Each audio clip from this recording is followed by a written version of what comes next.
Melbourne Square Mall is much more lively than those we have been seeing as of late. It's time we change that and get a look at a live mall for a change. So get your mall walking shoes and join me for a trot outside of the blistering heat and the unpredictably stormy Florida weather.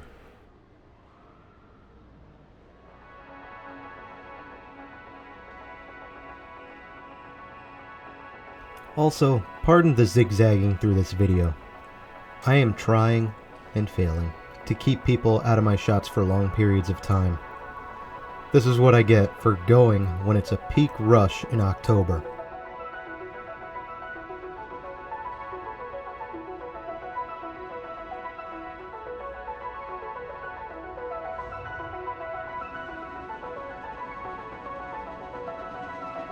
Eddie DeBartolo would arrive to Melbourne, Florida, and would begin development on a massive new shopping center.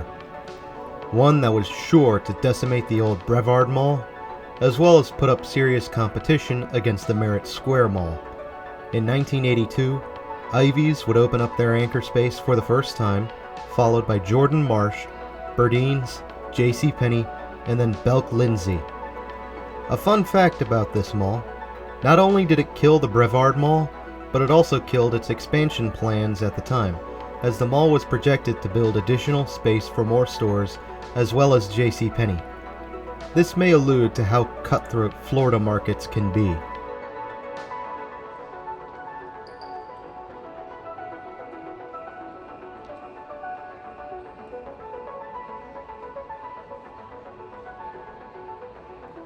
Many malls under DeBartolo's watch would experience musical chairs with the anchors, and Melbourne Square was no exception. In 1990, Dillard's would buy out Ivy's, and the store would convert as such. Meanwhile, Jordan Marsh would merger with Burdeen's, and Burdeen's would shutter the Jordan Marsh location due to a redundancy. However, the Jordan Marsh space would become home to a Mervyn's department store, albeit briefly before closing in 1997. This space would later on become home to Dillard's when they opted to run a dual anchor setup.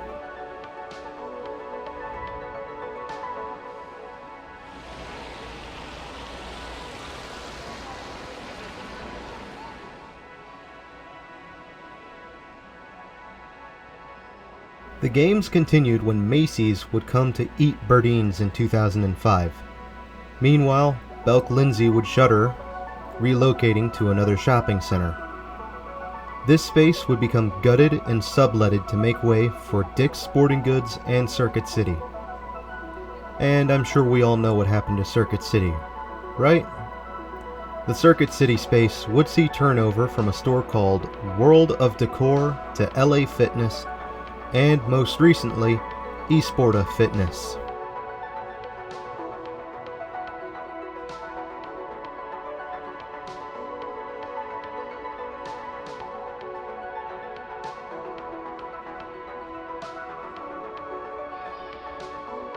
No mall is complete without junior anchors, which can be a great way to keep the interior space going. Briefly, the mall would host an Office Max, which only lasted until 2011 before closing down and being carved out to become another mall entrance.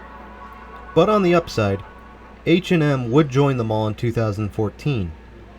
Overall, it is impressive to find a mall that is keeping all of its anchors even into 2021, at least as of the making of this video.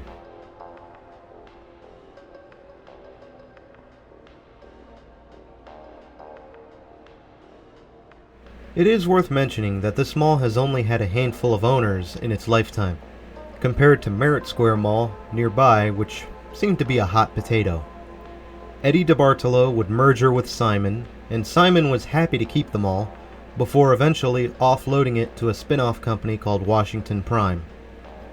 Unfortunately, Washington Prime is currently under bankruptcy, and it is not yet known if they'll get a bailout or just go under. Only time will tell as we march on into an uncertain future shrouded in fog.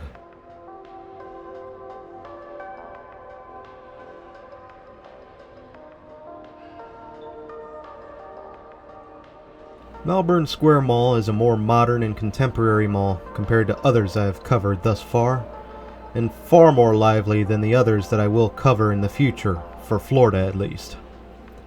While its future is uncertain, it's still holding strong for now, and while the architecture and design of the mall is still overall kinda plain and boring, that fountain in the center court is a nice addition, and a fountain is always welcome.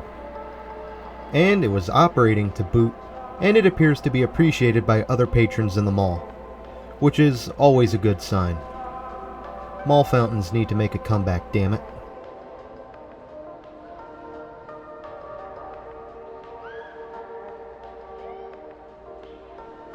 Now, a local familiar with the area, whom has helped me research the history for this mall, is saying that this mall is starting to slip.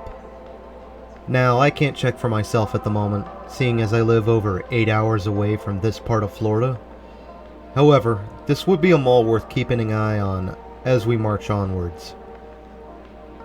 Now, as for whether or not it might be slipping, according to my dad who grew up here, Florida has a habit of building up a shiny new area and then leaving older areas for dead.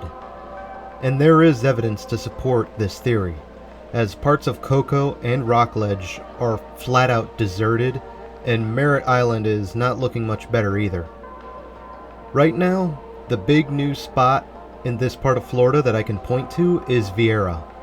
New shopping centers are cropping up in that neighborhood, which could certainly siphon away business from Melbourne Square, and could drive the nails into the coffin for Merritt Square.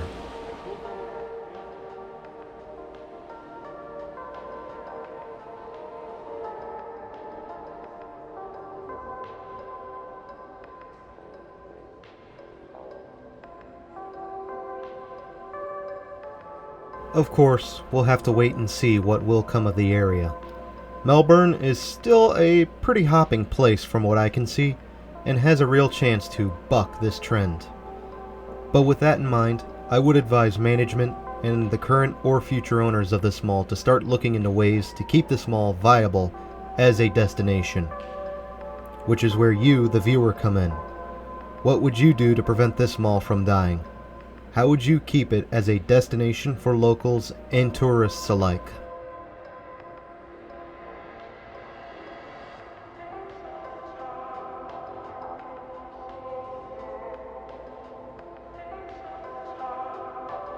Alright, we are about to wind down and head out of the Melbourne Square Mall.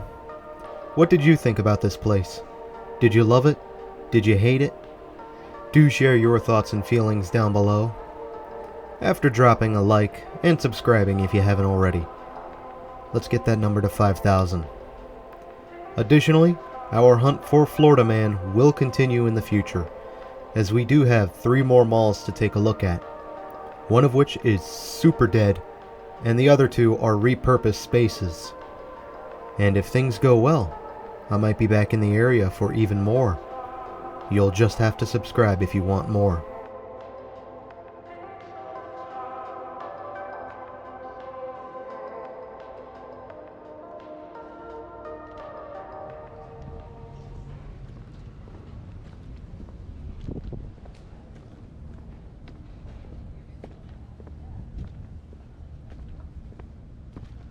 And back into the blistering Florida heat I go.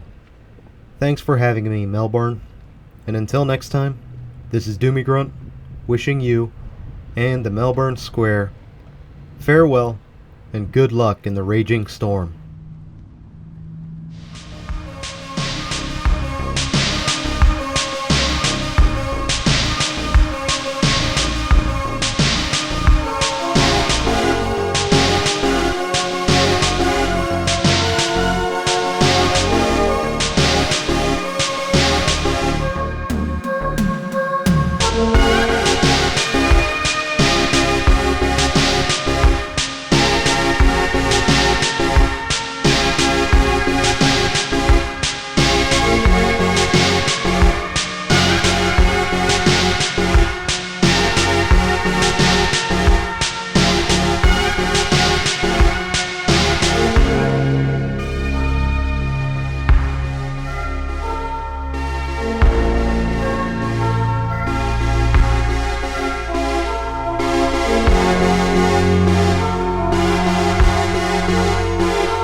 Many malls under DeBartolo's watch would experience musical chairs with the anchors, and Melbourne Square was no exception. Really? You have to text me now?